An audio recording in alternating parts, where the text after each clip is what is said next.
Assalamualaikum warahmatullahi wabarakatuh. Waalaikumsalam warahmatullahi wabarakatuh. Perkenalkan, nama saya Muhammad Nawal Aziz. Dan saya Muhammad Salahuddin Alayubi. Di sini saya akan menjelaskan atau mempresentasikan tentang ayat muhkam dan mutasyabih Guna untuk memenuhi tugas studi Al-Quran. Lanjut ke pembahasan, yakni apa sih itu muhkam dan mutasyabih. Pengertiannya yaitu kata muhkam berasal dari kata ihkam yang secara bahasa berarti kekukuhan, kesempurnaan, keseksamaan, dan pencegahan. Al-ahkam al-amr berarti ia menyempurnakan suatu hal dan mencegahnya dari kerusakan. Ahkam al-faraj berarti ia membuat kekang pada mulut kuda untuk mencegahnya dari goncangan.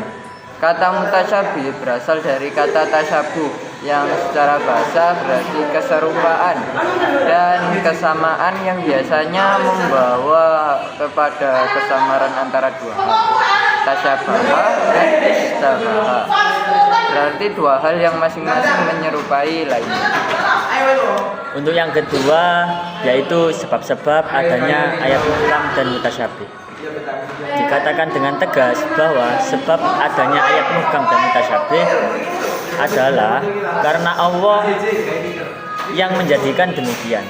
Allah membedakan antara ayat-ayat yang muhkam dari yang mutasyabih dan menjadikan ayat muhkam sebagai bandingan ayat-ayat yang mutasyabih.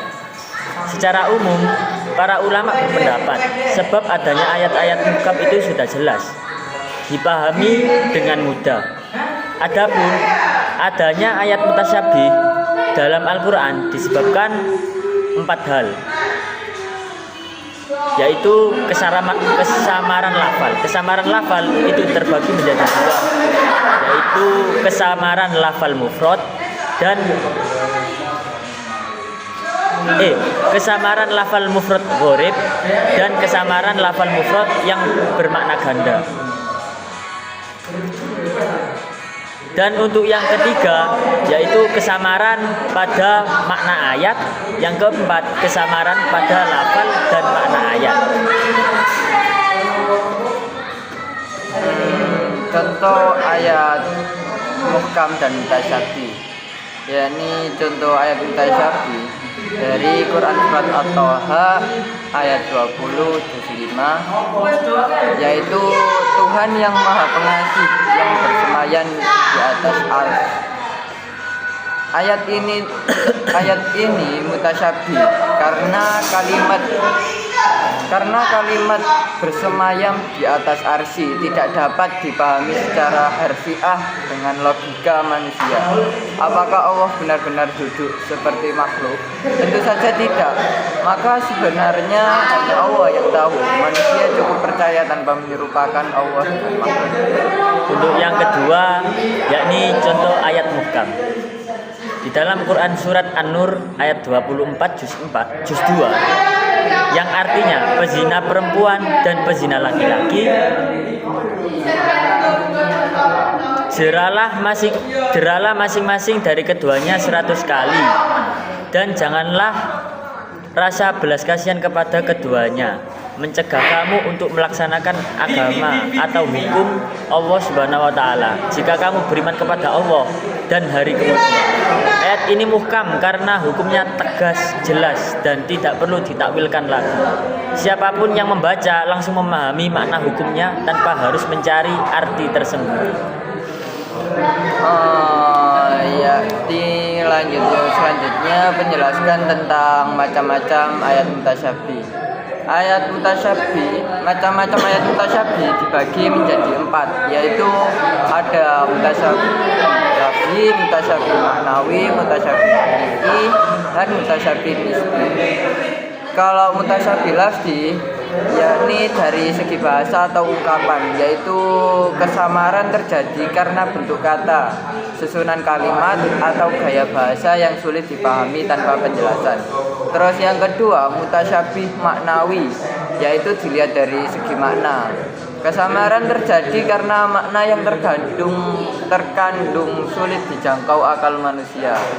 Terus yang ketiga, mutasyabih hakiki, yakni yang benar-benar samar, yakni ayat yang hakikat maknanya hanya Allah yang mengetahui, manusia tidak akan mampu menjangkaunya. Terus yang keempat, mutasyabih nisbi atau kesamaran relatif. Maksudnya itu bagi sebagian orang ayat tersebut samar-samar, tapi bagi ulama atau orang yang ilmunya mendalam itu bisa dipahami. Yang selanjutnya yaitu hikmah ayat ahkam dan mutasyabih. Ayat muhkam dan mutasyabih. Hikmah dari keberadaan ayat muhkam dan mutasyabih dalam Al-Quran adalah sebagai bentuk kebijaksanaan Allah dalam memberikan petunjuk kepada manusia. Ayat muhkam memiliki hikmah sebagai pedoman dasar yang jelas dan tegas sehingga dapat langsung diamalkan.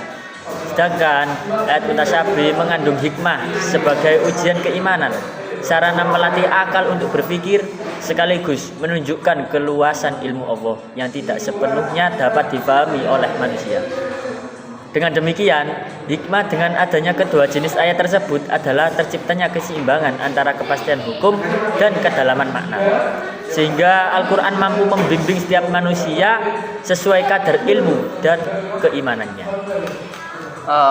Yakni itu semua dari penjelasan, dan ini kesimpulannya yaitu ayat muhkam dan mutasyabih dalam Al-Quran itu memiliki kedudukan yang saling melengkapi, di mana ayat muhkam memberikan pencerahan hukum dan petunjuk itu, sedangkan ayat mutasyabih mengajarkan manusia pentingnya kerendahan hati, usaha memahami dan menyampaikan makna hakikinya kepada Allah SWT.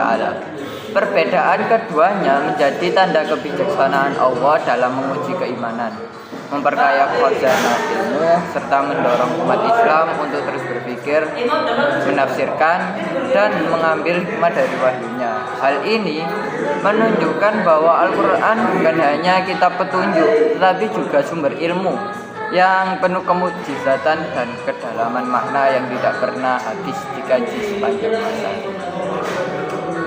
Ya, hanya itu yang bisa kami presentasikan. Sekian dari kami. Wabillahi taufiq wal hidayah, waridho wal inayah. Assalamualaikum warahmatullahi wabarakatuh. Waalaikumsalam.